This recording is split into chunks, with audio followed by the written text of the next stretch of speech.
going to pick up where we left off before we left school. If you remember, we were studying the movement of op art, or optical illusion art, that started in the 1960s, and we had all drawn our impossible triangle.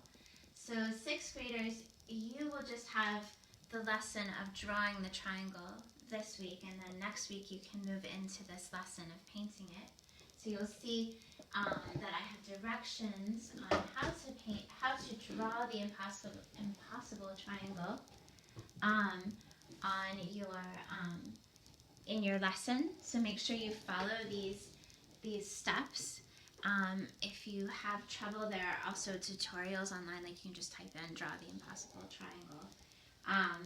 And if the 7th and 8th graders remember, we were talking about it's a triangle that is supposedly impossible. It couldn't really exist in real life. If you look it up, there is actually a real live sculpture of it where they did do it in 3 dimensions. So it is possible. And so once you've drawn it, so 7th and 8th graders are going to have to draw it again. But if you feel frustrated about it, just think of how many times I had to draw it to do this lesson.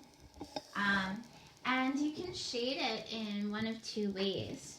So I have drawn my impossible triangle, and I'm going to shade it in with my pencil first.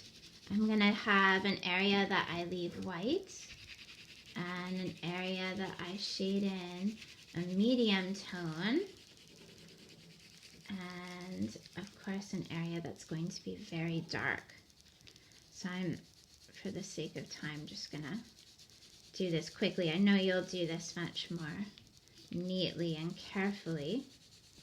And we're going to be painting this anyway, but this is just, it always helps to map out your values before you paint, especially if it's a confusing shape like the impossible triangle. And we're going to add something to our piece today, which I'm going to draw in pen because I think it's easier for you to see on video. We're going to add a 1-point perspective optical illusion background. So I'm going to draw my horizon line. Make sure you use your ruler for every part of this lesson because it's important that you get nice straight lines. So I'm going to have my vanishing point, and my other 2 points are going to be here and here. I'm going to make kind of this cool grid for my background.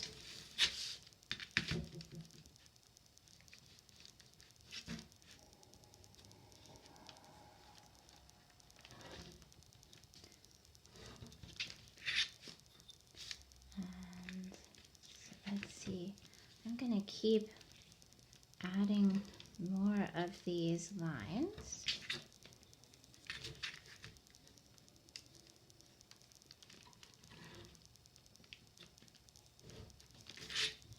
And of course, to create that sense of this optical illusion that everything is going towards this vanishing point, you're going to make some of your squares very close to your vanishing point, and then as they go out,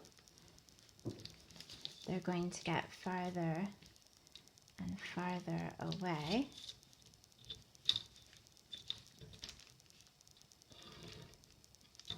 And you would just keep doing that, keep adding more and more lines till you have something that looks more like the background I have in this.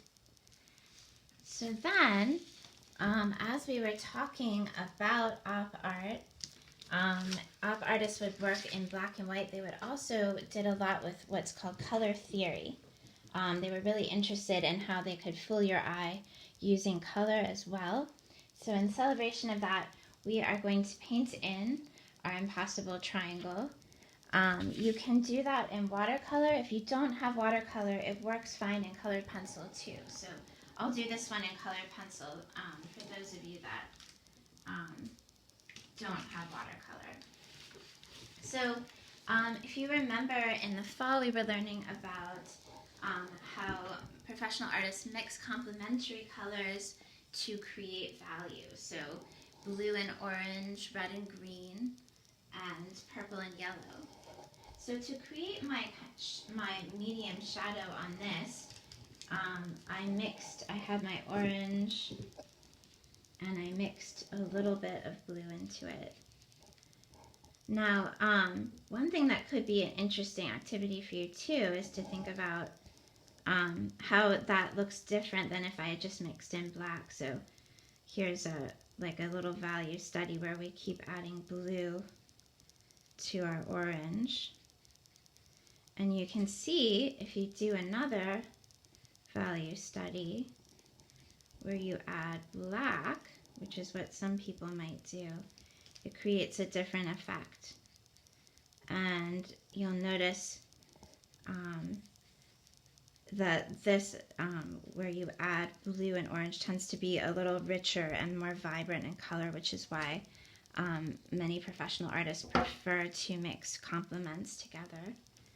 So I need to add my really dark bluish orange there. So I'm going to mix orange and blue together till it looks nice and dark. I've ended up with kind of this interesting muddy kind of green. I'm going to make it a little more gray by adding more blue.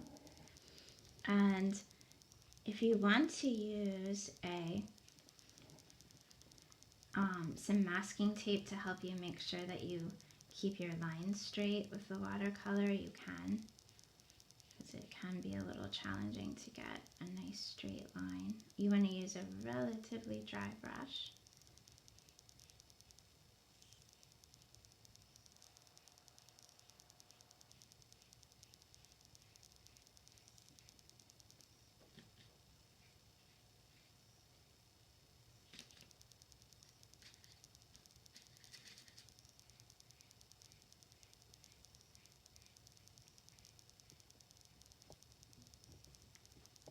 And you might want to go back and add a little more orange to help create that unified shadow effect.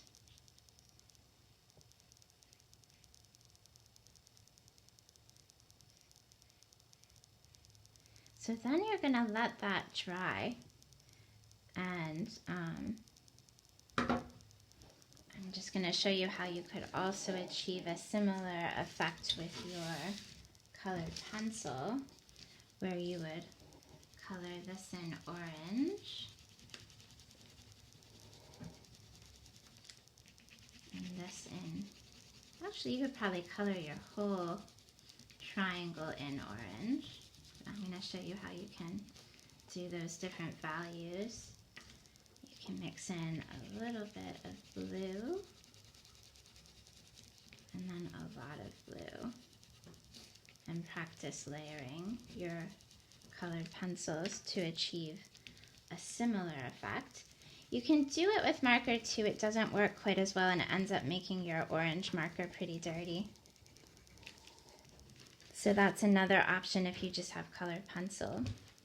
So once you feel happy with your impossible triangle, you're going to go into your optical illusion 1-point perspective. And as you can see, I created these little squares. You're going to color every other one black.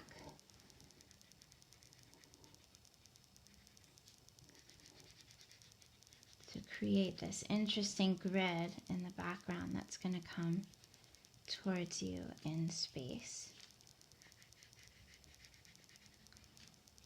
And you can play around with this grid. Like you can see here, I had it go up a little bit to make it look like there's sort of this river with a branch, or with banks.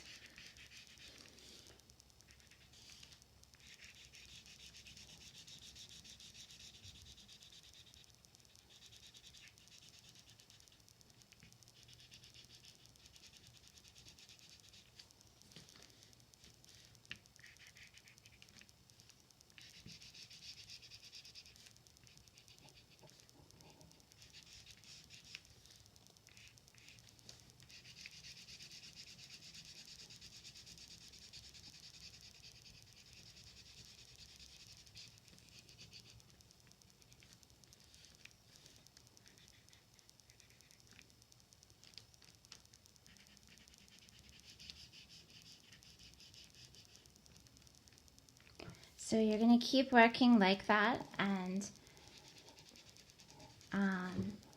fill up your grid, and you'll have an interesting piece of op art.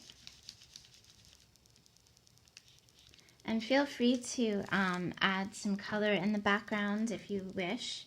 Feel free to make this a brighter orange if you wish, and have fun with it.